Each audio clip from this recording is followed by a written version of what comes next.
જૂનાગઢ માંગરોળ નગરપાલિકા ચૂંટણીમાં નવો વળાંક આવ્યો। આપના નેતા પિયુષ પરમાર દ્વારા જણાવાયું કે માંગરોળ ભાજપના ટોચના નેતાઓ તેમની સાથે સંપર્કમાં છે અને ભાજપ 36 બેઠકોમાંથી માત્ર 24 બેઠક પર ચૂંટણી લડાવી રહ્યા છે અને ભાજપની ટોપ લીડરશિપે મને ટેકો આપ્યો છે। જ્યારે આ બાબતે ભાજપની પ્રતિક્રિયા આપતા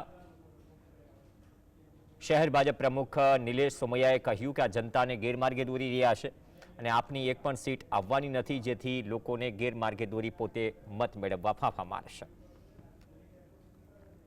ભારતીય જનતા પાર્ટીની માંગરોળની ટોપ લીડરશિપ મારા સંપર્કમાં છે અને એમને અમને ટેકો પણ જાહેર કર્યો છે। ગુપ્તખાને ટેકો આપ્યો છે, નામ ન આપવાની શરતે ટેકો આપ્યો છે। સંપર્કમાં હોવાના રીઝન અને એક ઉદાહરણ પણ આપને આપવા માંગુ છું, જે એ લોકોએ સાથે વાત થઈ તે પછી।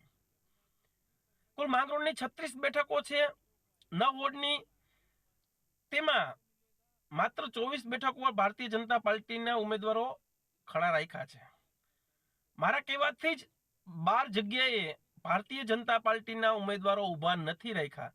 એટલા માટે ખાસ માંગરોળની જનતાને મારી વિનંતી છે, માંગરોળની ટોપ લીડરશિપ નથી ઈચ્છી રહ્યું કે ભારતીય જનતા પાર્ટી જીતે। એવું કહે છે કે ભારતીય જનતા પાર્ટીના ઉમેદવારો અમારા લાઇઝનિંગમાં છે, તો ખાસ કરીને કહેતો કે ભારતીય જનતા પાર્ટીના ઉમેદવારો ભારતીય જનતા પાર્ટી માટે નિષ્ઠાપૂર્વક છે અને ખડે પગે ઊભા રહ્યા છે અને રહેવાના છે।